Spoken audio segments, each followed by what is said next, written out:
Krishna Krishna Hare Hare Hare Ram Ram Ram Hare Hare Hare Krishna Krishna Krishna Hare Hare Hare Ram Ram Ram Hare Hare Hare Krishna Krishna Krishna Hare Hare Hare Ram Ram Ram Hare Hare Hare Krishna Krishna Krishna Hare Hare Hare Ram Ram Hare Prabhu Baba Jaya Prabhu Baba Jaya Prabhu Baba Jaya Prabhu Baba Jaya Guru Deva Jaya Guru Deva Jaya Guru Deva Jaya Guru Deva.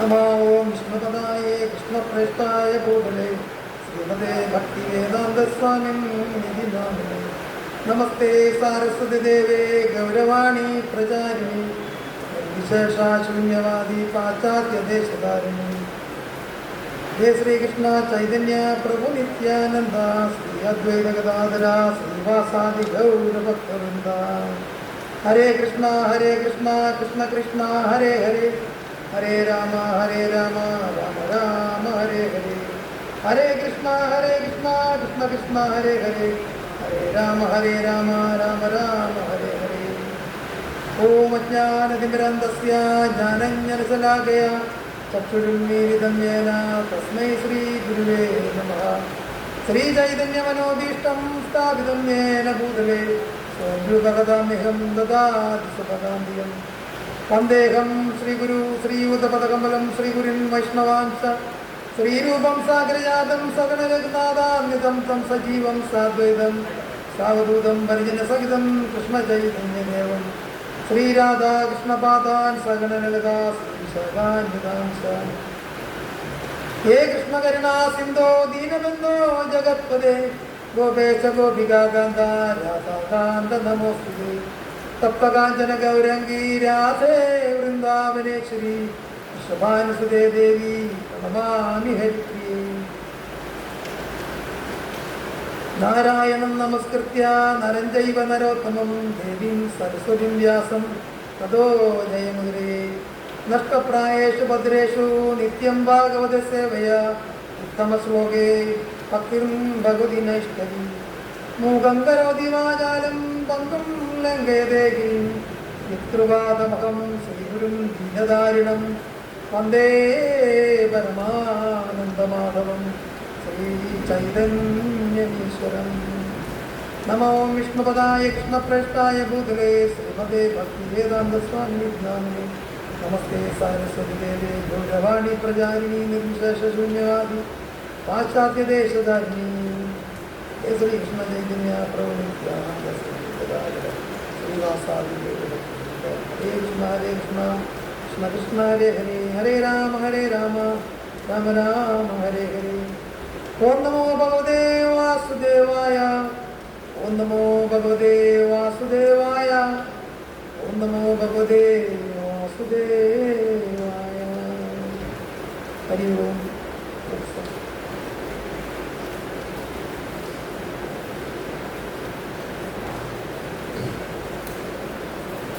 കഴിഞ്ഞ പ്രാവശ്യം നമ്മൾ എവിടെയായിരുന്നു പറഞ്ഞു നിർത്തി ഓർക്കുന്നുണ്ടോ? Last നമ്മൾ നിർത്തി ദാമോദര മാസത്തിന്റെ കഥ പറയുന്നതിന് മുമ്പ്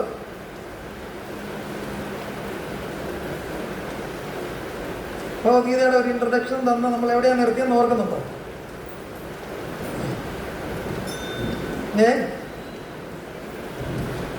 നമ്മൾ കഴിഞ്ഞ പ്രാവശ്യം കുറെ കാര്യങ്ങൾ നമ്മൾ ചർച്ച ചെയ്തു. ഭഗവത്ഗീത എന്തിനെ പറ്റിയൊക്കെയാണ് പ്രതിപാദിക്കുന്നത് ഓർക്കുന്നുണ്ടായിരുന്നു? ഒരു 5 കാര്യം നമ്മൾ പറഞ്ഞു, ഓർക്കുന്നുണ്ടോ?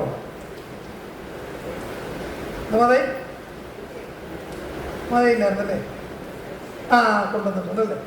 ഞാൻ ഒന്നുകൂടെ ഒന്ന് പറഞ്ഞേക്കാം. ആദ്യം നമ്മൾ ഈശ്വരനെ പറ്റി നമ്മൾ പറഞ്ഞു അല്ലേ? ഈശ്വരനെ പറ്റി, ഈശ്വരൻ ആരാണ്? പരമനിയന്താവാണ്, ബ്രഹ്മൻ, ഭഗവാൻ, പരമാത്മാവ്, എല്ലാ ദേവന്മാരുടെ ദേവൻ, അങ്ങനെയൊക്കെ നമ്മൾ പറഞ്ഞു. പിന്നെ നമ്മൾ ജീവസത്തകളെ കുറിച്ചാണ് അല്ലേ, രണ്ടാമത് പിന്നെ ജീവസത്തകളെ കുറിച്ചാണ് പറഞ്ഞത്. നമ്മൾ മനുഷ്യര്, അതുപോലെ തന്നെ മൃഗങ്ങൾ, പക്ഷികൾ, അണുക്കൾ, അങ്ങനെയുള്ള ഇവരിലെല്ലാം ആത്മാവുണ്ടെന്ന് പറഞ്ഞു, വൃക്ഷങ്ങൾ. പിന്നെ നമ്മൾ പ്രകൃതിയെ പറ്റി പറയും ഇല്ലേ, നോട്ട് ചെയ്യുന്നുണ്ടെങ്കിൽ നോട്ട് ചെയ്തോ കേട്ടോ. പിന്നെ നമ്മൾ പ്രകൃതിയെ പറ്റി പറഞ്ഞു. മൂന്നാമത് നമ്മൾ ചുറ്റും കാണുന്ന ആ പ്രകൃതിയുടെ ആ ഒരു ഇതിലൂടെ നമുക്ക് മുന്നോട്ട് പോകാൻ പറ്റത്തുള്ളൂ. അത് പുരുഷനെ നമ്മൾ പ്രകൃതിയെന്നും അതുപോലെ തന്നെ ആണായിട്ട് നമ്മൾ പുരുഷനെ കാണുന്നു, പ്രകൃതിയെ നമ്മൾ സ്ത്രീയായിട്ട് കാണും. പുരുഷപ്രകൃതി എന്ന് പറയും. പുരുഷനെ ആണെന്ന് പറയുമ്പോൾ ആ ഒരു വർഗത്തിലെല്ലാം പെടും, ജീവികളിലാണേലും വൃക്ഷങ്ങളിലാണേലും. പിന്നെ പ്രകൃതി അതിനെ നമ്മൾ മാതാവ് അല്ലെ സ്ത്രീ ആയിട്ട് കരുതുന്നു. പിന്നെ ഇതിൻ്റെ എല്ലാം ആസ്വാദകനാണ് എന്ന് പറഞ്ഞു. പുരുഷൻ ആസ്വാദകൻ, പ്രകൃതി ആസ്വദിക്കപ്പെടും. ഭഗവാനാണ് പരമാസ്വാദകൻ എന്ന് പറഞ്ഞു. ഭഗവാനാണ് എല്ലാത്തിൻ്റെ നമ്മൾ ആസ്വദിക്കുന്നുണ്ട് പ്രകൃതിയെ, പക്ഷെ പരമാസ്വാദകൻ എന്ന് പറയുന്നത് ഭഗവാനാണ്. പിന്നെ നമ്മൾ ചർച്ച ചെയ്തത് കാലത്തെ പറ്റി പറഞ്ഞു. നമ്മളാരും കാലത്തിന് അതീതരല്ലാന്നുണ്ട്, എല്ലാവരും കാലയവനീയത്തിനുള്ളിൽ മറിഞ്ഞു പോകും. അപ്പം കാലവും ഭഗവാന്റെ ഒരു അവതാരമാണ്, ടൈം ഭഗവാന്റെ ഒരവതാരമാണ് ടൈം. പിന്നെ നമ്മൾ കർമ്മത്തെ കുറിച്ച് പറഞ്ഞു. അപ്പൊ എല്ലാ ജീവികളും നമ്മൾ കർമ്മത്തിൽ ഏർപ്പെടുന്നുണ്ടെന്നും. അപ്പൊ ഈ 5 വിഷയങ്ങളിൽ 4 ശാശ്വത സ്വഭാവമുള്ളതാണെന്നും ഒരെണ്ണം ശാശ്വത സ്വഭാവം ഇല്ലാത്തതാണെന്നും പറഞ്ഞു. ശാശ്വത സ്വഭാവം ഇല്ലാത്ത ഏതാണ് ഓർക്കുന്നുണ്ടോ? കർമ്മം. കർമ്മത്തിന് മാത്രം ശാശ്വത സ്വഭാവം, അതിനെ നമുക്ക് മാറ്റിമറിക്കാം. പിന്നെ കർമ്മ ഫലത്തെ നമുക്ക് ഇല്ലാതാക്കാം, അതിനെല്ലാം വിധികളുണ്ട്. പിന്നെ കർമ്മത്തിന്റെ പ്രേരണ, നമ്മൾ ചിത്തകർമ്മം ചെയ്യാൻ ഉള്ളിൽ നിന്നുള്ള പ്രേരണ ഉണ്ടാകുമ്പോൾ അതിനെ നമുക്ക് ഇല്ലാതാക്കാം, നമുക്ക് സാധനയിലൂടെ നമുക്ക് ഇല്ലാതാക്കാം. അങ്ങനെയുള്ള കാര്യങ്ങളാണ്. ഈ 5 വിഷയങ്ങളാണ് ഭഗവത്ഗീത മെയിനായിട്ട് ചർച്ച ചെയ്തത്. പിന്നെ ഈ 5 വിഷയങ്ങളിൽ എങ്ങനെയാണ് ഇതൊക്കെ അങ്ങോട്ടും ഇങ്ങോട്ടും പരസ്പരം ബന്ധപ്പെട്ടിരിക്കുന്നതെന്നും എങ്ങനെ ഇവ പരസ്പരം പൂരകങ്ങളാണെന്നും ഇവ ആരൊക്കെ വശപ്പെട്ടുകൊണ്ടിരിക്കുന്നു എന്നൊക്കെയാണ് ഈ 5 വിഷയങ്ങൾ. എങ്ങനെയാണ് നമ്മളുമായിട്ട് ബന്ധപ്പെടുന്നതെന്നും നമുക്ക് എങ്ങനെ വശപ്പെടുന്നു, നമ്മൾ അതിനെങ്ങനെ വശപ്പെടുന്നു, ഇങ്ങനെയൊക്കെയുള്ള കാര്യങ്ങളാണ് ഇതിനകത്ത് ഭഗവത്ഗീതയ്ക്കായിട്ട് ചർച്ച ചെയ്യുന്നത്. നമ്മൾ കഴിഞ്ഞ പ്രാവശ്യം പറഞ്ഞു. ഇതെല്ലാം പലതരം യോഗങ്ങളിലൂടെയാണെന്നും പറഞ്ഞു. ഓർക്കുന്നുണ്ടല്ലോ, കർമ്മയോഗം, ജ്ഞാനയോഗം, ഭക്തിയോഗം, അങ്ങനെ പലവിധ യോഗങ്ങളാണ് ഭഗവത്ഗീതയിൽ നമ്മൾ ചർച്ച ചെയ്തത്.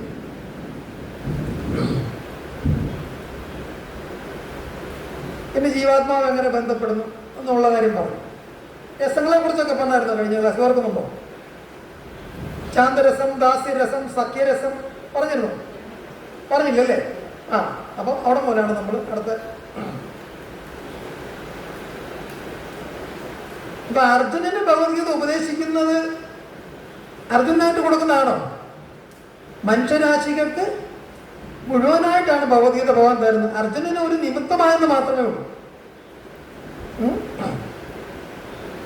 അപ്പം ജീവാത്മാവ് എങ്ങനെ ഭഗവാനുമായിട്ട് ബന്ധപ്പെടുന്നു? നമ്മളെല്ലാം ക്ഷേത്രത്തിലൊക്കെ പോകുന്നുണ്ട്.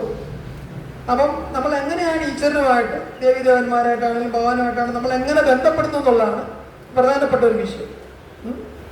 ഇതിനെ രസം എന്ന് പറയും.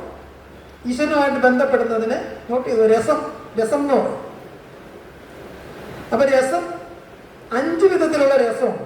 ഈ 5 വിധത്തിലുള്ള രസത്തിലൂടെയുള്ള നമുക്ക് ഭഗവാനുമായിട്ട് ബന്ധപ്പെടാൻ പറ്റുന്നത്.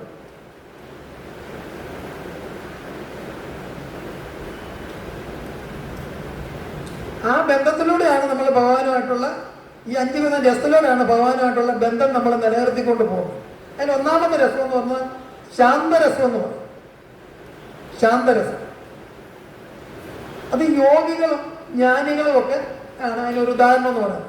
യോഗികളൊക്കെ എന്ന് പറഞ്ഞാൽ അവർ ജ്ഞാനം കൊണ്ട് അവർ തപസ് ചെയ്യുന്നു. നമുക്കറിയാം, ഹിമാലയത്തിലൊക്കെ ചെന്ന് കഴിഞ്ഞാൽ അവർ തപസ് ചെയ്യുന്നു. അവർ ആ പൂർണ്ണതയിൽ അങ്ങനെ എത്തുക. അങ്ങനെയാണ് ഈശ്വരനായിട്ട് ബന്ധം സ്ഥാപിക്കുന്നത്.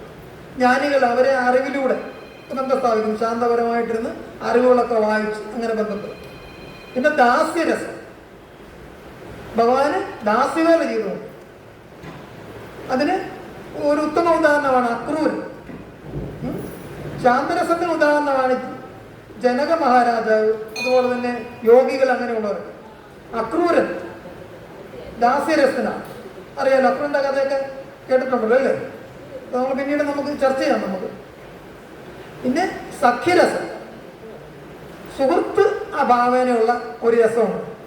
അതാണ് അർജുനൻ ഭഗവാന്റെ, പാണ്ഡവരൊക്കെ അങ്ങനെയാണ് ഭഗവാനുമായിട്ട് ബന്ധപ്പെടുന്നത്. നമ്മളാണേലും ചിലപ്പം നമ്മൾ ഭഗവാന്റെ അടുത്ത് നമ്മൾ കാര്യങ്ങളെല്ലാം പറയും ഒരു സുഹൃത്തിനെ പോലെ, ഇല്ലേ?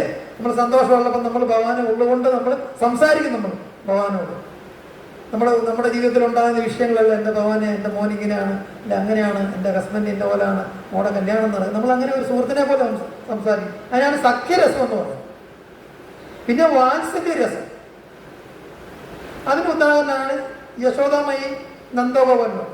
അവർ ശരിക്കും അങ്ങനെയായിരുന്നു ഭഗവാനെ വാത്സല്യത്തോടു കൂടി ഭഗവാനെ പരിലാലിക്കുകയും ഭഗവാന് വേണ്ട സംരക്ഷണം കൊടുക്കുകയായിരുന്നു അവർ ചെയ്തുകൊണ്ടിരുന്നത്. ഭഗവാനെ ചെറിയ വടി കൊണ്ടൊക്കെ തല്ലാനൊക്കെ ഓടിക്കുമായിരുന്നു യശോദാമയി. അപ്പോൾ അത് വാത്സല്യം കൊണ്ടാണ്. പിന്നെ മാധുര്യ രസം എന്ന് പറയും. അതൊക്കെ ഉന്നതമായ രസമാണ്. മാധുര്യ രസമാണ്, ഗോപികമായിരുന്നു. അതേക്കുറിച്ചൊക്കെ നമുക്ക് പിന്നീട് നമുക്ക് പഠിക്കാം. എന്ന് പറഞ്ഞാൽ അവർ ഭഗവാനെ അത്രമാത്രം ഉള്ളിൽ, ഗോപികമാരുടെ ഉള്ളിലുണ്ടായിരുന്നാണ് ഭഗവാൻ. രാസലീല സമയത്തൊക്കെ ഓരോ ഗോപികമാരുടെയും കൂടെ ഭഗവാൻ വിസ്തരിച്ച് അപ്പോൾ ഓരോ ഗോപികമാരും നോക്കുമ്പോൾ ഭഗവാൻ അവരുടെ കൂടെ ഉണ്ട്. എല്ലാ ഗോപികമാരും നോക്കുമ്പോൾ അവരുടെ കൂടെ ഭഗവാൻ ഉണ്ട്. അവർക്കൊരു ഭയവുമില്ല. അപ്പൊ അത്രമാത്രം അവർ ഭഗവാന്റെ ഉള്ളിൽ അവർ പ്രതിഷ്ഠിച്ചിരുന്നു. അപ്പൊ ഭഗവാൻ അവരിൽ നിന്ന് വേർപെടുത്തിക്കാൻ പറ്റത്തില്ല. അതാണ് മാധുര്യ രസം. പറഞ്ഞതിനകത്ത് എന്തെങ്കിലും ക്ലാരിറ്റി ഇനി വരുത്തുന്നുണ്ടോ? എന്തെങ്കിലും സംശയമുണ്ടോ? എന്നാണ് പറയാം.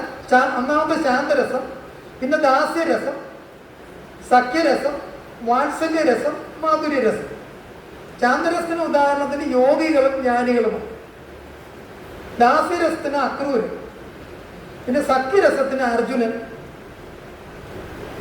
വാത്സല്യരസത്തിന് യശോദമയി നന്ദഗോപൻ, പിന്നെ മാധുര്യരസത്തിന് ഗോപികമാർ. നമുക്കങ്ങനെ നമ്മൾ നോക്കിക്കഴിഞ്ഞാൽ ഭാവത്തിലും ഒക്കെ നമ്മൾ നോക്കിക്കഴിഞ്ഞാൽ ഒരുപാട് ഉദാഹരണങ്ങൾ നമുക്ക് കണ്ടുപിടിക്കാം. പറ്റുമെങ്കിൽ അടുത്ത തവണ വരുമ്പോൾ ഇതിന് ഈ 5 രസത്തിനും നിങ്ങളേതായ രീതിയിൽ കുറച്ച് ഉദാഹരണങ്ങൾ നിങ്ങൾ കലികാലത്തിലും ഒക്കെ ഉണ്ട്, ഉദാഹരണങ്ങളുണ്ട്.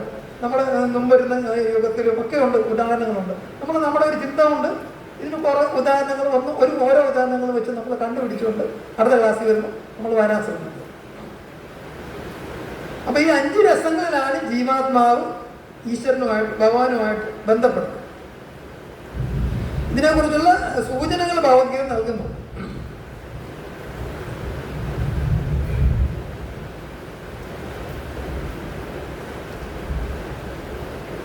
അപ്പൊ ഈ 5 വിധത്തിൽ ബന്ധപ്പെടുന്ന മനുഷ്യജന്മം വളരെ അർത്ഥവത്തായിട്ട് നമുക്ക് കൊണ്ടുപോകാനാണ് ഈ 5 രീതിയിൽ നമ്മൾ ബന്ധപ്പെടുന്നത്.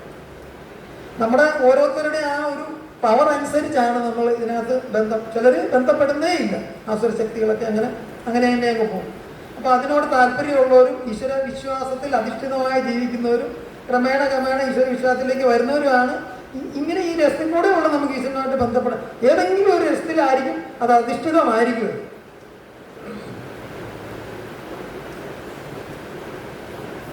അപ്പൊ ഇതിൽ നിന്ന് വരുന്ന ഒരു ചോദ്യവും, ഞാൻ ആരാണ്? മനുഷ്യജന്മത്തിൽ, അതായത് നമുക്ക് ഉത്കൃഷ്ടമായ ഒരു ജന്മമാണ് മനുഷ്യജന്മം എന്ന്. ഒരു മൃഗജന്മത്തിലോ ഒരു വൃക്ഷജന്മത്തിലോ ഒരു പക്ഷിയുടെ ജന്മത്തിലോ ഒരിക്കലും നമുക്ക് ഞാൻ ആരാണെന്നുള്ള ഒരു ചോദ്യവും അന്വേഷണവും അവിടെ ഉണ്ടാകത്തില്ല. മനുഷ്യന് വിശിഷ്ട ബുദ്ധിയുണ്ട്, വിശേഷ ബുദ്ധി നൽകിയിട്ടുണ്ട്. അപ്പം അതാണ് നമ്മളിപ്പോൾ ഈ സത്സംഗത്തിന് ഇവിടെ വന്നിരിക്കുന്നത്. നമ്മൾ ഞാൻ ആരാണെന്നും ഈശ്വരൻ ആരാണെന്നും ഒക്കെ പഠിക്കാനായിട്ടും അറിയാനുമുള്ള ആ ഒരു ജ്ഞാനം ഭഗവാൻ ഋഷിമാരിലൂടെയും തത്വചിന്തകളിലൂടെയും ഒക്കെ ഭഗവാൻ നൽകിയിട്ടുണ്ട്. അത് പഠിക്കാനാണ് നമ്മൾ വരുന്നത്. പക്ഷെ ഒരു മൃഗജന്മത്തിലോ പക്ഷികളുടെ ജന്മത്തിലോ വൃക്ഷജന്മത്തിലോ മറ്റേതെങ്കിലും ജന്മത്തിലോ അതിനുള്ള സാധ്യതകളുണ്ടോ? ഇല്ല, ഒരിക്കലുമില്ല. നമ്മുടെ ഈ മനുഷ്യജന്മത്തിൽ മാത്രമേ ഉള്ളൂ.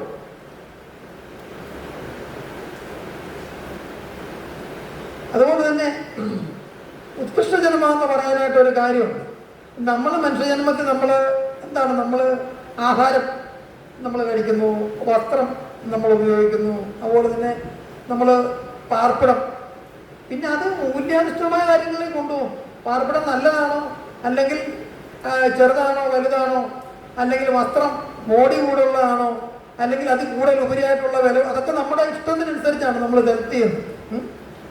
അപ്പൊ പിന്നെ നമ്മൾ ഉറങ്ങുന്നു, പിന്നെ നമ്മൾ ഇണയെ നമ്മൾ തേടുന്നു. ഇത് മൃഗങ്ങളിലുണ്ട്. ഇത് മൃഗങ്ങള് വസ്ത്രങ്ങൾ അങ്ങനെയുള്ള ഒന്നും ഉപയോഗിക്കുന്നില്ല എന്നുള്ളത്. അവരും അതുപോലെ തന്നെ അവരുടെ ആഹാരത്തിന് വേണ്ടിയിട്ട് ഇര പിടിക്കുന്നുണ്ട്. അതുപോലെ തന്നെ അവർ സ്വയരക്ഷയ്ക്ക് വേണ്ടിയിട്ട് അതിനുള്ള ഉപാധികൾ തേടുന്നുണ്ട്. അതുപോലെ തന്നെ സുഖമായിട്ട് അവർ ഉറങ്ങുന്നുണ്ട്. പാർപ്പിടം ഉണ്ട് അവർക്കില്ലേ? നമ്മളെപ്പോലെ തന്നെ എല്ലാം അവർക്കും ഉണ്ട്. ഒരു പാമ്പനാണ് മാളമുണ്ട്, കുറുക്കനാണ് അതിനനുസരിച്ചുള്ള അത് ഉണ്ട്, പൊത്തകളും കാര്യങ്ങളും ഉണ്ട്, സിംഹങ്ങൾക്ക് എല്ലാ ജീവികളും പക്ഷികളാണ് കൂട് നിർമ്മിക്കുന്നു, എല്ലാം അങ്ങനെയാണ്. അതുപോലെ നമ്മൾ വിചാരിക്കും നമ്മളെക്കാൾ ഇപ്പൊ അത്യാധുനിക ടെക്നോളജിയൊക്കെ നിലവിലുണ്ടെങ്കിലും നമ്മളിപ്പോൾ ഒരു മനുഷ്യജന്മത്തിൽ നമ്മൾ ചിലപ്പോൾ ചില കാര്യങ്ങൾ നമ്മൾ ചിന്തിക്കും നമ്മളാണ് ഉത്കൃഷ്ടരെന്ന് നമ്മൾ ചിന്തിക്കും. പക്ഷെ ചില കാര്യങ്ങൾ നമ്മൾ എടുത്തു നോക്കിയാൽ നമ്മളെക്കാളും കഴിവ് മൃഗങ്ങൾക്കുണ്ട്. ശക്തിയുടെ കാര്യത്തിൽ നമ്മളെക്കാളും കഴിവ് ആനയ്ക്കുണ്ട്. അപ്പൊ നമ്മൾ ടെക്നോളജിയൊക്കെ ഉണ്ടെങ്കിൽ തന്നെ നമുക്ക് ഒരു മനുഷ്യജന്മത്തിൽ ഒരു പ്രസവം എന്ന് പറയുന്നത് ഒരു 3 or 4 വരെയൊക്കെ ആകാം ഇന്നത്തെ കാലഘട്ടം. അതിനപ്പുറത്തേക്ക് പോകത്തില്ല. അതേസമയം ഒരു പന്നിയാണെങ്കിൽ ഒറ്റ പ്രസവത്തിൽ ഒരു 20 കുഞ്ഞുങ്ങളെയൊക്കെ പ്രസവിക്കും.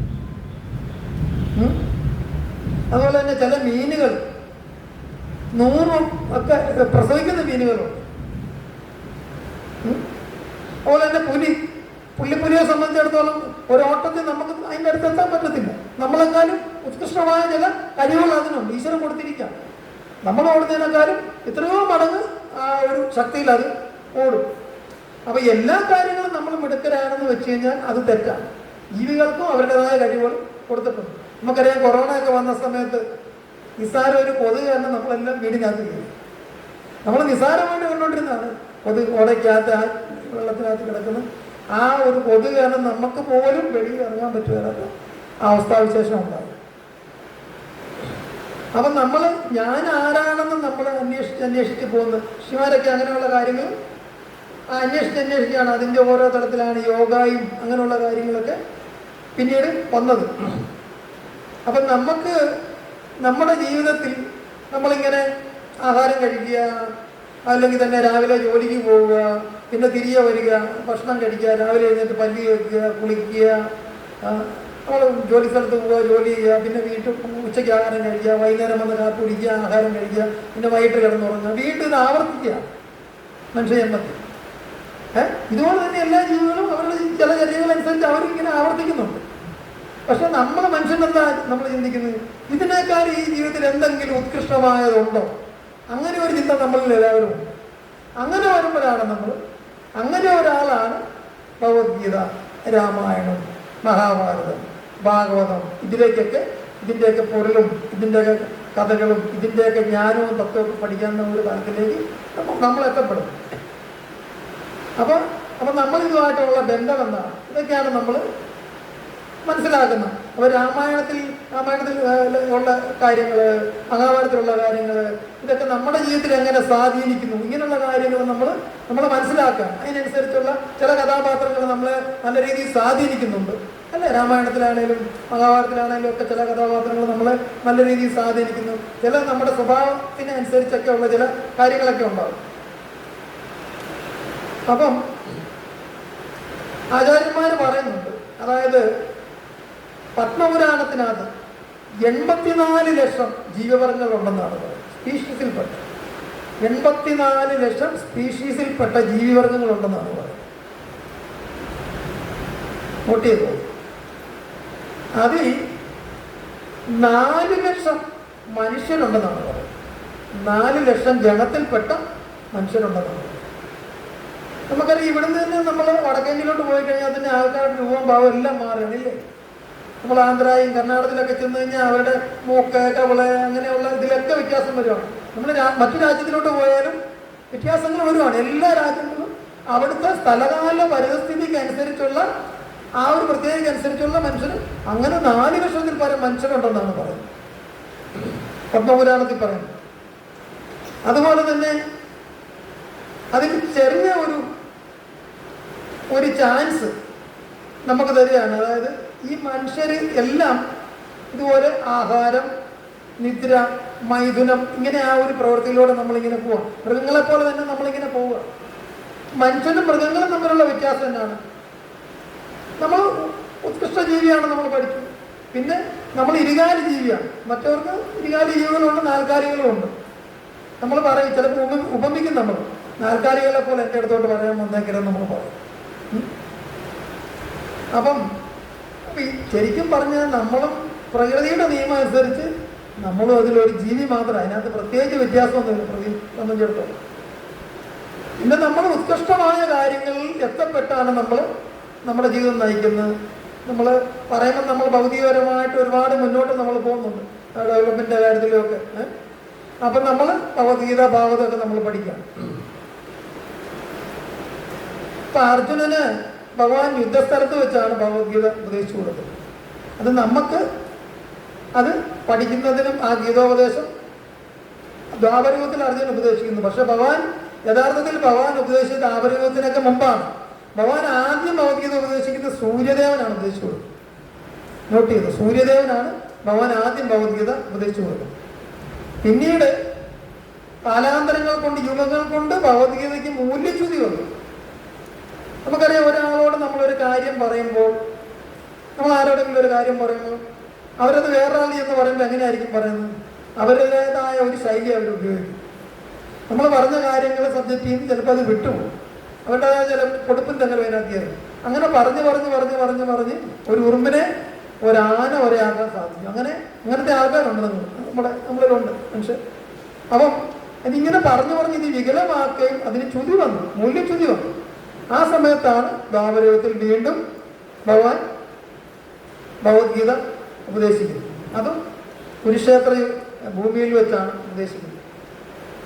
അതായത് പാണ്ഡവരും അവരെ നമ്മൾ കഥകളൊക്കെ പഠിച്ചിട്ടുണ്ട്. പാണ്ഡവരെ അധമിയായ ദുര്യോധൻ യാതൊരു വിധത്തിലും ജീവിക്കാൻ അനുവദിക്കുന്നില്ല. അങ്ങനത്തെ ഒരു സാഹചര്യം അവിടെ എത്തപ്പെടുക.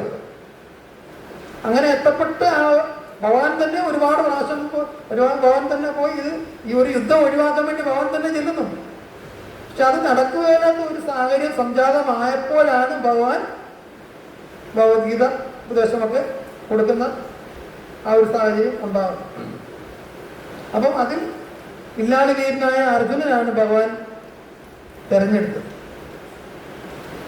അപ്പം അതുപോലെ തന്നെ ആ മഹാഭാരത യുദ്ധത്തിൽ ഒരുപാട് വില്ലാളി വീരന്മാരുണ്ടായിരുന്നു. പാണ്ഡവ പക്ഷത്താണെങ്കിൽ യുധിഷ്ഠിരൻ എല്ലാത്തിനും ആരെയാണ് ആശ്രയിച്ച് യുദ്ധത്തിന് വേണ്ടിയിട്ട്? അർജുനനെയാണ് ആശ്രയിച്ചത്. അതുപോലെ തന്നെ എതിർവശത്ത് ഭീഷ്മര്, ദ്രോണര്, കർണന്, അങ്ങനെ എല്ലാവരും വീരശൂര പരാക്രമികളാണ്. അവരൊന്നും യുദ്ധത്തിൽ തോക്കത്തില്ല. അങ്ങനെയുള്ള ആൾക്കാരുണ്ടായിരുന്നു. അപ്പം അവരെ എല്ലാം മറികടക്കാൻ വേണ്ടി, യുദ്ധത്തിൽ ജയിക്കാൻ വേണ്ടിയിട്ട് പാണ്ഡവ പക്ഷത്തും മുഴുവൻ ആൾക്കാർ യുധിഷ്ഠിരൻ ഉൾപ്പെടെ പ്രധാനിയായിട്ട് ആശ്രയിച്ചത് അർജുനനെയാണ്. പിന്നെ ഭഗവാൻ കൂടെ ഉണ്ടായിരുന്നു. ഭഗവാന്റെ അതുപോലെ തന്നെ അക്ഷൗണിപ്പട എന്നാണ് പറഞ്ഞത്. 11 അക്ഷൗണി ഉണ്ടായിരുന്ന കൗരവരുടെ കൂടെ. പാണ്ഡവരുടെ കൂടെ 7 അക്ഷൗണിപ്പടയാണ് ഉണ്ടായിരുന്നത്. ഇത് നോട്ട് ചെയ്തു. 11 അക്ഷൗണിപ്പട കൗരവരുടെ കൂടെയും 7 അക്ഷൗണിപ്പട പാണ്ഡവരുടെ കൂടെ.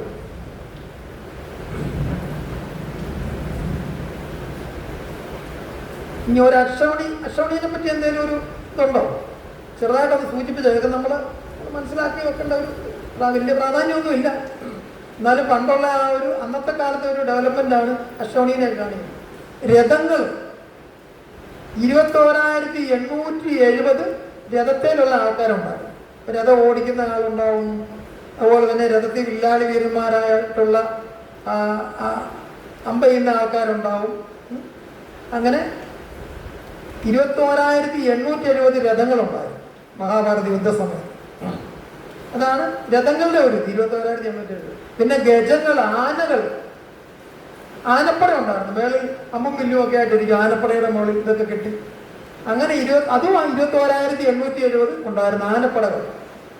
പിന്നെ അതുപോലെ തന്നെ കുതിരപ്പുറത്ത് അമ്പയുന്ന ആൾക്കാർ ഗതയൊക്കെ ആയിട്ട് നിൽക്കുന്നത്. അങ്ങനെ അത് 65,610 ഉണ്ടായിരുന്നു.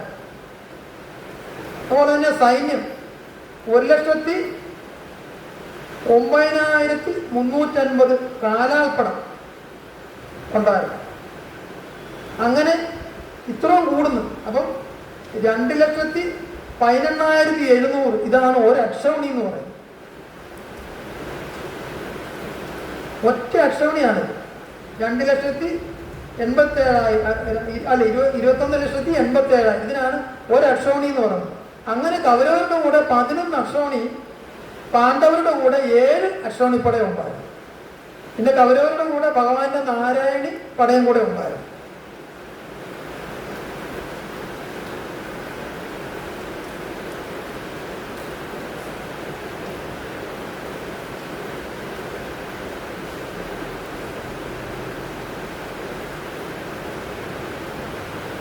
അതാണ് അതിൻ്റെ ഒരു കാര്യം. 18 അപ്പം 11 18 അക്ഷൗണി വളരെയധികം പ്രാധാന്യമുള്ള ഒരിതാണ് ആ നമ്പർ. അപ്പം ഭഗവത്ഗീത എത്ര അധ്യായമുണ്ട്? 18 അധ്യായമുണ്ട്. അപ്പം ഈ 18-ന് അങ്ങനെ ഒരുപാട് പ്രാധാന്യങ്ങളുണ്ട്.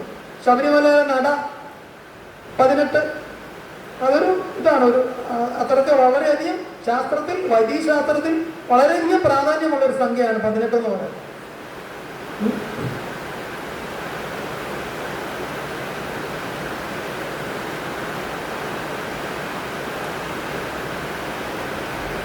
അപ്പം ഭഗവാന്റെ നാരായണി സേന, അത് നമുക്കറിയാം. അർജുനന് ദുര്യോധനന് യുദ്ധത്തിന് മുൻപ് ഭഗവാനെ കാണാൻ ചെല്ലുന്നു ഇല്ലേ? കാണാൻ ചെല്ലുമ്പം അർജുനൻ എവിടെ ഇരുന്നത്?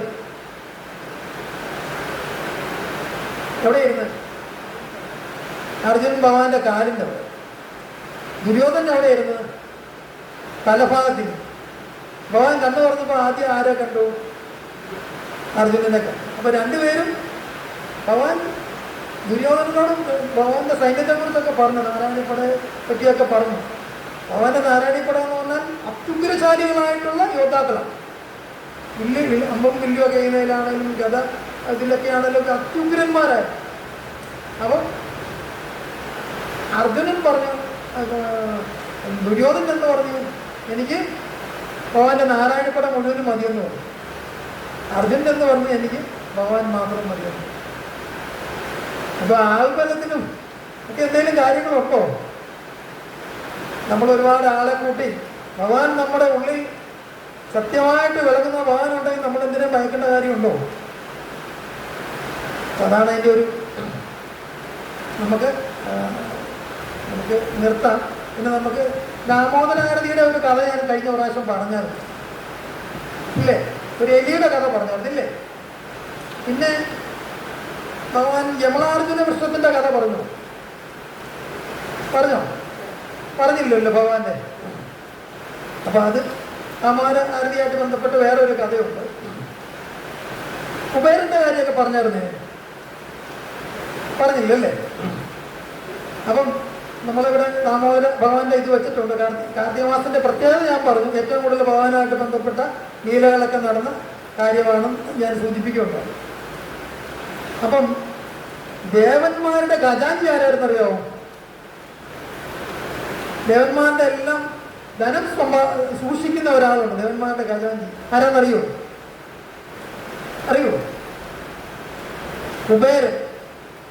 കുബേരനാണ് ദേവന്മാരുടെ സമ്പത്തെല്ലാം സൂക്ഷിക്കുന്നത്. നേരത്തെ പറയും, നമ്മുടെ വിഘ്നങ്ങൾ നീക്കാൻ ഗണപതി ഭഗവാനുണ്ട്. അതുപോലെ തന്നെ നമുക്ക് ജ്ഞാനം തരാനായിട്ട് സരസ്വതി ദേവിയുണ്ട്. എല്ലാ ദേവന്മാർക്കും ഇതുപോലെ ഓരോ പൊസിഷനുണ്ട്. അതൊക്കെ നമുക്ക് പിന്നീട് നമുക്ക് പഠിക്കാം. അവർ ആ ഒരു കാര്യങ്ങളാണ് നമ്മളിലേക്ക് ചെയ്യുന്നത്. അപ്പോൾ അതുപോലെ ദേവന്മാരുടെ ധനം സൂക്ഷിക്കുന്ന ആളാണ് കുബേരൻ എന്ന് പറയുന്നത്. ഇപ്പം നമുക്കറിയാം, ഇന്നത്തെ കാലഘട്ടത്തിലൊക്കെ ധനികരായിട്ടുള്ള ആൾക്കാരുടെയൊക്കെ മക്കള് അവരൊരു സുപ്രഭാതത്തിൽ ജനിച്ച് വീഴാണ്. അവർ കാണുമ്പോൾ പട്ടുമത്തയിലോട്ടാണ് വീഴുന്നത്. ധനമൊക്കെ കണ്ടിട്ട് അവരുടെ ജീവിതം നല്ലൊരു ശതമാനം പേരുടെ എങ്ങനെയായിരിക്കും? അവര് ആ മാതാപിതാക്കളുടെ സമ്പത്തൊക്കെ അവർ നശിപ്പിക്കത്ത രീതിയിലൊക്കെയാണ്. പിന്നെ നല്ല ഈശ്വരവിശ്വാസമുള്ള കുടുംബത്തിലൊക്കെ ആണെങ്കിൽ ഒരുപക്ഷെ അവരെ ചില കാര്യങ്ങളൊക്കെ ആചരിച്ചൊക്കെ പോരുന്നതുമൊക്കെ ആയിട്ട് ബന്ധപ്പെട്ടുകൊണ്ട് ആ കുഞ്ഞുങ്ങളുമൊക്കെ ചെറുപ്പത്തിൽ അതിൻ്റെ മൂല്യാധിഷ്ഠിതമായ കാര്യങ്ങളൊക്കെ മനസ്സിലാക്കി വരുന്നതുകൊണ്ട് അവരൊക്കെ നല്ല രീതിയിലൊക്കെ പോകുന്നുണ്ട്. അല്ലാതെ ഈ ധനികരായിട്ടുള്ള അവരുടെയൊക്കെ മക്കളൊക്കെ എന്ന് പറഞ്ഞാൽ അവരുടെ സമ്പത്ത് എങ്ങനെയെങ്കിലും ദുരുപയോഗം ചെയ്യാവുന്നതാണ്. നമുക്കറിയാം പത്രത്തിലൊക്കെ വരുന്ന ഓരോ വാർത്തകൾ. സ്വന്തം മാതാപിതാക്കൾ മക്കളെ കൊണ്ട് അവിടെ ഇവിടെയൊക്കെ കൊണ്ട് കളയുന്നു, സമ്പത്ത് തട്ടിയെടുക്കാൻ വേണ്ടിയിട്ടുള്ളത്, അങ്ങനെയൊക്കെ ഒരുപാട് കാര്യങ്ങൾ നടക്കുന്നുണ്ട് ഈ ലോകത്ത്. അപ്പം കുബേരന്റെ മക്കളായിരുന്നു നളകുബേരനും മണിഗ്രീവൻ. കുബേരന് 2 മക്കളുണ്ടായിരുന്നു, നളകുബേരനും മണിഗ്രീവൻ.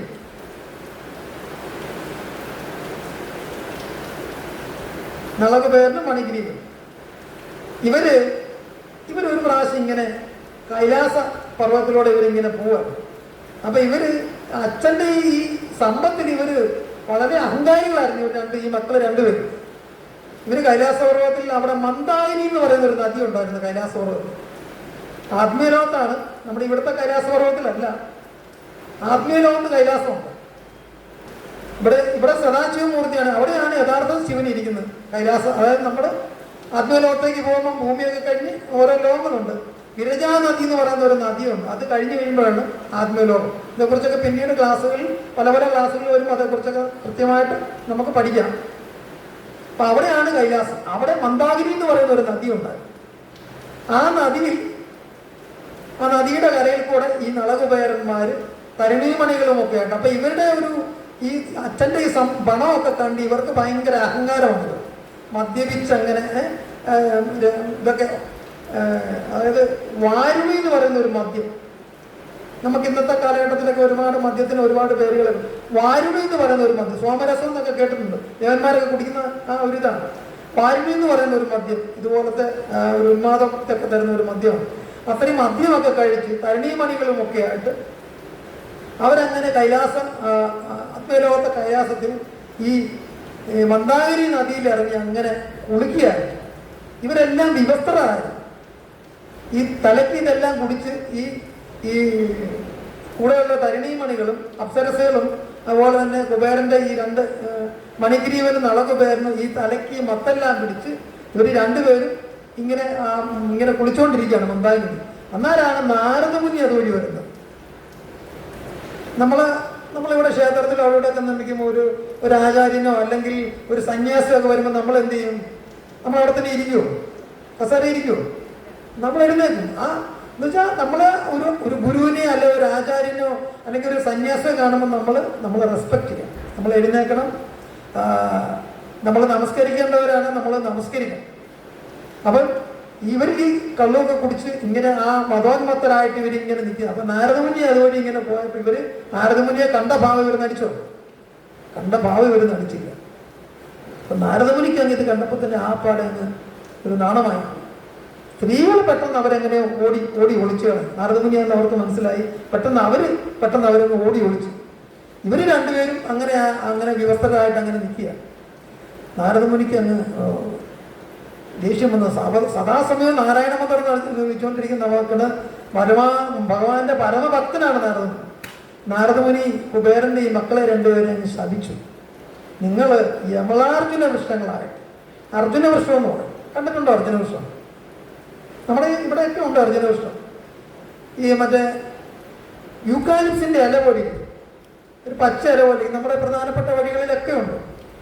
ഇതിന്റെ കായ ഒരു ത്രികോണ രീതിയിലൊക്കെ നിൽക്കും.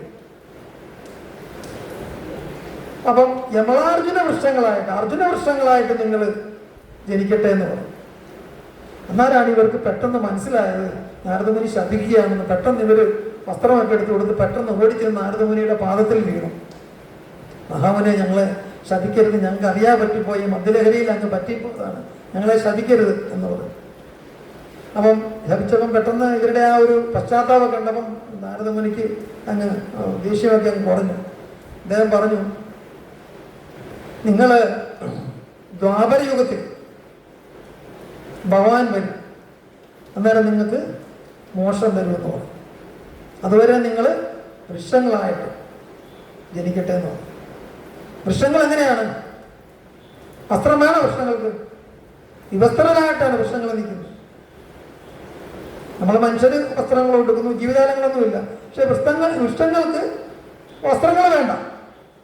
മോടി പിടിയുള്ള വസ്ത്രങ്ങളൊന്നും വേണ്ട. വെയിൽ കൊള്ളണം, മഴ കൊള്ളണം, പക്ഷികളെ വന്ന് അത് കൂടുകൂട്ടും, കിളികളൊക്കെ വന്ന് കൊത്തിപ്പറിക്കും, എലികൾ വന്ന് അതിൻ്റെ അടി മാളമുണ്ടാക്കും. സകല ആ ഒരു പ്രകൃതിയാന്ന് പറയാം ഒരു വൃക്ഷം എന്ന് പറയുന്നത് അല്ലേ. ഒരുപാട് ജീവജാലങ്ങൾ ഒരു വൃക്ഷത്തെ ആശ്രയിച്ച് ജീവിക്കുന്നു. ചിലപ്പോൾ ഉണങ്ങിപ്പോകാം, നമ്മൾ കമ്പുകളി എന്ന് വെട്ടും ഇല്ലേ. കൂളൊക്കെയാണ് നമ്മൾ ഇലയൊക്കെ ചെന്ന് പറിക്കും. നമുക്ക് തോന്നുന്നുണ്ടോ കൂളത്തിന് വേദനിക്കുന്നില്ലെന്ന്? അവരും ആത്മാക്കളാണ്, അവരും എല്ലാം ഈ വേദന അനുഭവിക്കുന്നുണ്ട്. ഒരു വൃക്ഷത്തെ നമ്മൾ വെട്ടുമ്പോൾ ആ വൃക്ഷത്തിനോട് നമ്മൾ പ്രാർത്ഥിച്ച് അനുമതി ചോദിച്ചിട്ട് വേണം വൃക്ഷത്തിനെ നമ്മൾ എന്തെങ്കിലും ചെയ്യാമെന്നാണ് പറയുന്നത്. പൂക്കളൊക്കെ പറിക്കുമ്പോൾ നമ്മൾ ചോദിച്ച് നമ്മൾ അനുവാദം മനസ്സുകൊണ്ട് ആ ഒരു പ്രണാമം നടത്തിയിട്ട് വേണം നമ്മൾ ചെയ്യണമെന്നാണ് വൈദ്യശാസ്ത്രങ്ങൾ പറഞ്ഞത്.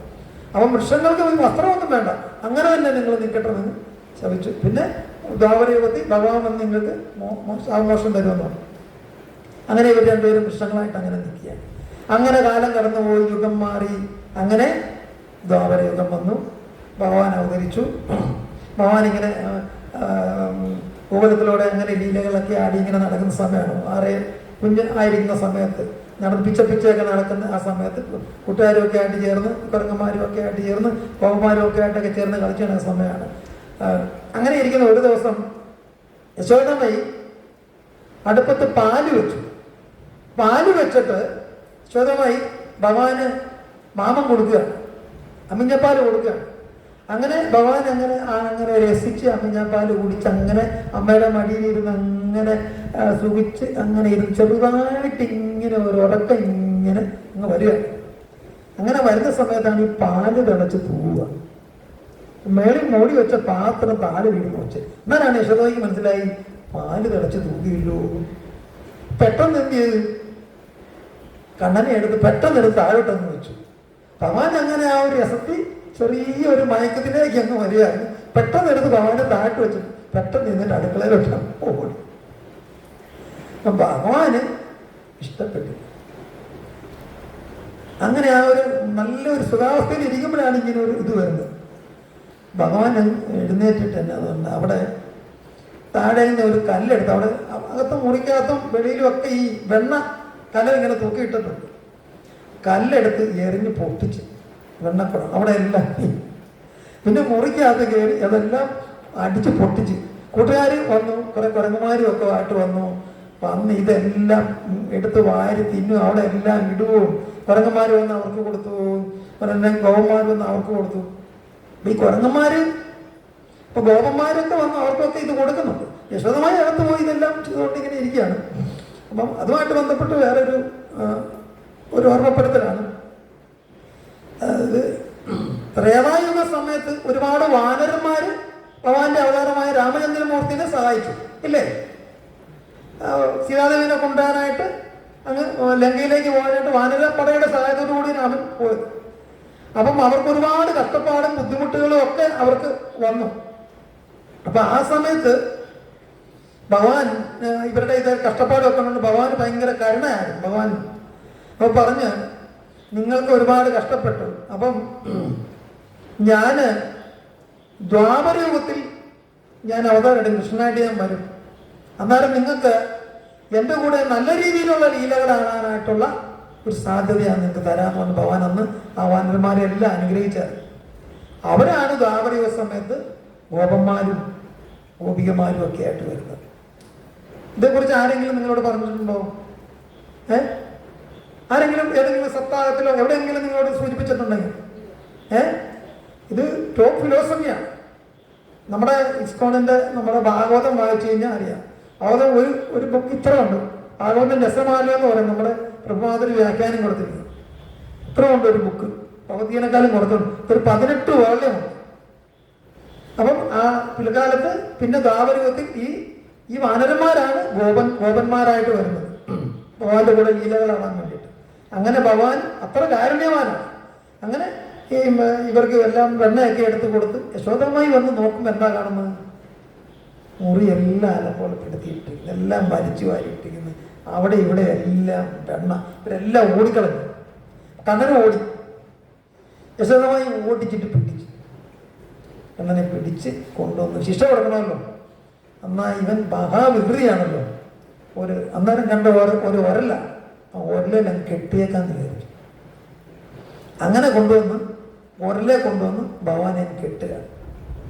കെട്ടുന്ന ചരടെടുത്തുകൊണ്ട് വന്ന് ഇങ്ങനെ വളച്ചിങ്ങനെ കെട്ടി വരുമ്പോൾ 2 അങ്കുലം കൈ, ഇതാണ് 1 അങ്കുലം എന്ന് പറയുന്നത് തള്ളവരൻ്റെ 2 അങ്കുലം ഇങ്ങനെ വരും, ഇവിടം വരെ വന്ന് നിൽക്കുകയാണ്.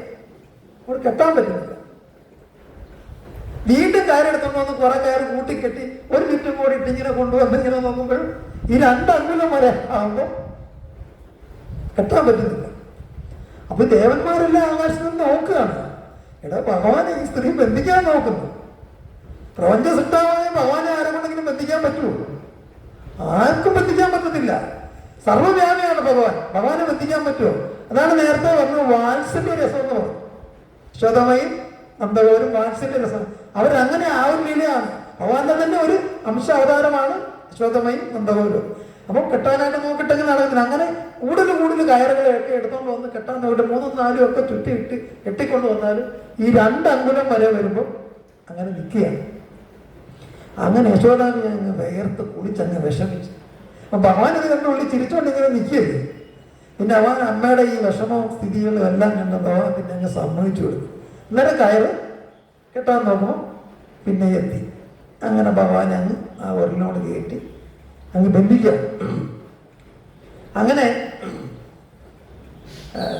കയറുകൊണ്ട് നല്ലപോലെ ഭഗവാനെ ബന്ധിച്ച് എന്നിട്ട് യശോദമായി അകത്തോട്ടം കയറി.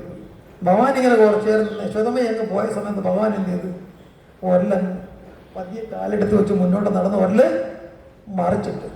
മറിച്ചിട്ടിട്ട് പതിയെ ഉരലും മരിച്ചുകൊണ്ട് നടക്കാൻ തുടങ്ങി. അങ്ങനെ നടന്നു. അത് ഈ യവളാർജുന വൃക്ഷങ്ങൾ അമ്പാടിയുടെ മുന്നിൽ കുറച്ച് ദൂരെ ഇങ്ങനെ നിൽപ്പുണ്ട്. യവളാർജുന വൃക്ഷം വലിച്ചു കൊണ്ട് ഈ വർഷത്തിന് ഇടയ്ക്കോടെ നടക്കുകയാണ്. നടന്നപ്പോൾ ഈ ഒരലെന്ത് ചെയ്ത് ഇതെല്ലാം ഉടക്കി. ഭഗവാൻ എന്ത് ചെയ്ത് ശക്തിയായിട്ട് അങ്ങ് വലിച്ച് ഈ 2 യവളാർജുന വൃക്ഷങ്ങളും അങ്ങ് പെടന്നങ്ങ് വീഴുകയാണ്. പെടന്ന് വീഴുന്നപ്പോൾ ആർക്ക് ശവമോക്ഷം കിട്ടി? മണിഗ്രീവനും നളകുബേരനും. അപ്പൊ കുറച്ച് ഗോപന്മാരും കുറച്ച് ആൾക്കാരും ഒക്കെ ദൂരെയൊക്കെ നിന്ന് കാണുന്നുണ്ട്. 2 വൃക്ഷം ഭഗവാൻ ഒരലൊന്നും വലിച്ചോണ്ട് പോകുന്ന അവർ ശ്രദ്ധിക്കുന്നില്ല. അവർ നോക്കുമ്പോൾ 2 വൃക്ഷം ഇങ്ങനെ പെടന്ന് വീഴുന്നു. ആ 2 വൃക്ഷത്തിൽ നിന്ന് 2 തേജോരൂപികളായ ആൾക്കാർ അതിനകത്ത് എഴുന്നേറ്റ് വരുന്നു. അത് ഭഗവാനെ ഉണ്ണിക്കണ്ണനെ വന്ന് നമസ്കരിച്ചിട്ടങ്ങ് ഭഗവാനെ ഒന്നും ശ്രദ്ധിക്കുന്നില്ല. നമസ്കരിച്ചിട്ട് ഇവരങ്ങ് അപ്രത്യക്ഷമാണ്. കുറച്ചുപേരൊക്കെ ഇത് കണ്ട്. അപ്പം പെട്ടെന്ന് നന്ദഗോപരും വിശദമായി ഒക്കെ ഓടുന്നു. ഭഗവാൻ ഇതെല്ലാം മറിച്ച് അപ്പം പറഞ്ഞു ഇതെങ്ങനെ ഈ മരം പെടുന്നു? അപ്പം പറഞ്ഞു അത് കണ്ണൻ ഇത് വലിച്ചോണ്ട് പോകുന്ന കണ്ട് അങ്ങനെയാണ് ഇത് പെടുന്നത്. അപ്പൊ അവർ പറഞ്ഞു കണ്ണൻ വല്ലതും പറ്റുമോ? അവർ കൊച്ചിന് വല്ലതും പറ്റിയെന്നാണ് വന്ന് ഓടിയെന്ന് നോക്കുക. അവർക്ക് ആ വാത്സല്യ രസമാണ്. അപ്പൊ ചിലർക്കൊക്കെ അത്ഭുതമായി ഇതെന്താ സംഭവം എന്നുള്ളത്. അത് അപ്പൊ അങ്ങനെ അതും ഈ മാസത്തിലാണ് ആ ദാമോദര ലീല നടന്നത്. അപ്പൊ അതാണ് നമ്മൾ ഈ അതിന്റെ ഓർമ്മയ്ക്കാണ് നമ്മൾ ഭഗവാന്റെ ആ ദാമം അല്ലെങ്കിൽ ഉദരം അത് കെട്ടിയ ഭഗവാനെ കെട്ടിയിരിക്കുന്ന ആ രൂപത്തിന് നമ്മൾ ആരതി 4 തവണ പാദത്തില്, 2 തവണ ഉദരത്തില്, 3 തവണ ഭഗവാന്റെ തലഭാഗത്ത് അങ്ങനെ നമ്മൾ ആരതി അർപ്പിക്കുന്നു. പിന്നെ ദാമോദര മാസത്തിലെ 1-2 ശ്ലോകങ്ങൾ വായിക്കാം. അതായത് ഹരിഭക്തി വിലാസം പത്മപുരാണത്തിനകത്തുള്ള ദാമോദര മാസത്തിൽ കാർത്തിക പ്രവരോ മാസ വൈഷ്ണവാനാം പ്രിയ സദാ കാർത്തികം സകലം യസ്തു ഭക്ത്യാ സേവത വൈഷ്ണവ പിതൃഉദ്ധാരദേ സർവാൻ നരകസ്ഥാന മഹാമുനെ. അതായത് മാസങ്ങളിൽ വെച്ച് ഉത്തമമായ കാർത്തിക മാസം വൈഷ്ണവർക്ക് ഏറ്റവും പ്രിയങ്കരമാണ്. പരിപൂർണ ഭക്തിയോടെ കാർത്തിക മാസം വ്രതമനുഷ്ഠിക്കുന്ന വൈഷ്ണവൻ തൻ്റെ പിതൃക്കളെയും നരകത്തിൽ നിന്ന് മോചിപ്പിക്കുന്നു. നമ്മൾ ദാമോദര മാസത്തിൽ ഭഗവാനെ നെയ്വിളക്ക് കാണിക്കുകയോ നമ്മൾ ദാമോദരഷ്ടവും പാടി നമ്മൾ ആ ഇത് ചെയ്താൽ നമ്മുടെ പിതൃക്കളെ പോലും നമുക്ക് മോചിപ്പിക്കാൻ പറ്റുമെന്നാണ് പറയുന്നത്. നരകത്തിൽ നിന്ന് നമുക്ക് മോചിപ്പിക്കാൻ പറ്റുമെന്നാണ്. യത്പടേ പ്രിയതോ നിത്യം ശ്ലോകം ഭാഗവതാമുനെ അഷ്ടാദശ പുരാണാനാം കാർത്തികേ ഫലമാപ്നിയാത്. അല്ലയോ മാസ്റ്റർ, കാർത്തിക മാസത്തിലെ ശ്രീഭാഗത്തിലെ ശ്ലോകങ്ങൾ പതിവായി പാരായണം ചെയ്യുന്ന ഒരു വ്യക്തി 18 പുരാണങ്ങളും പാരായണം ചെയ്തതിന്റെ പുണ്യഫലം നേടുമെന്നാണ് പറയുന്നത്. ഈ നമ്മൾ നാമദർശനം പാടിക്കഴിഞ്ഞാൽ നമ്മൾ 18 പുരാണങ്ങളും വായിച്ചതിന്റെ ആ പുണ്യഫലം നമ്മൾ നേടുമെന്നാണ് പറയുന്നത്. പിന്നെ കാർത്തിക മാസത്തിൽ അതായത് നമ്മൾ ചെയ്യുന്ന എന്ത് പ്രവൃത്തി ചെയ്താലും 1000 മടങ്ങ് ഭഗവാൻ അതിനെ കാണും. നമ്മളൊരു ഉറുമ്പിന് ഒരു ചെറിയൊരു കണിയെ ഭഗവാന് വേണ്ടി മാറ്റി വെച്ചാൽ ഭഗവാൻ ഒരു പർവ്വതം പോലെ ഇതിനെ കാണുമെന്നാണ് പറയുന്നത്. അങ്ങനെ കുറെ കാര്യങ്ങളുണ്ട്. അപരാധ സഹസ്രാണി പാതകാനി മഹത്യപി ക്ഷമന്തസ്യ ഹരിർദേവ പൂജിതേ കാർത്തികേ പ്രഭു. കാർത്തിക മാസത്തിൽ തന്നെ ആരാധിക്കുന്ന ഒരുവൻ ചെയ്തു കൂട്ടിയ അതിഭയാനകമായ പാപകർമ്മങ്ങളുടെ കൂമ്പാരത്തെയും 1000കണക്കിന് അപരാധങ്ങളെയും സർവശക്തനായ ഭഗവാൻ ഹരി പൊറുക്കുന്നു. അപ്പം പാപകർമ്മങ്ങളെ നല്ല രീതിയിൽ ഈ ദാമോദര മാസത്തിൽ നമ്മൾ ദാമോദരാരതി ചെയ്ത് നമ്മൾ ഭഗവാന് വേണ്ടിയിട്ട് നെയ്വിളക്ക് കാണിച്ചു കഴിഞ്ഞാൽ നമ്മുടെ ആ പാപകർമ്മങ്ങളെ ഭഗവാൻ നശിപ്പിക്കുന്നതാണ്. ഹരേ കൃഷ്ണ. 6:30 ആകുന്നു, നമുക്ക് നിർത്താം അല്ലേ? എന്തെങ്കിലും നമ്മളിപ്പം എടുത്ത വിഷയമായിട്ട് ബന്ധപ്പെട്ട് എന്തെങ്കിലും ഒരു സംശയങ്ങൾ ഉണ്ടെങ്കിൽ ഒന്ന് ചോദിക്കാം, പറഞ്ഞുതരാം. ഒരു 2 മിനിറ്റ് എന്തെങ്കിലും.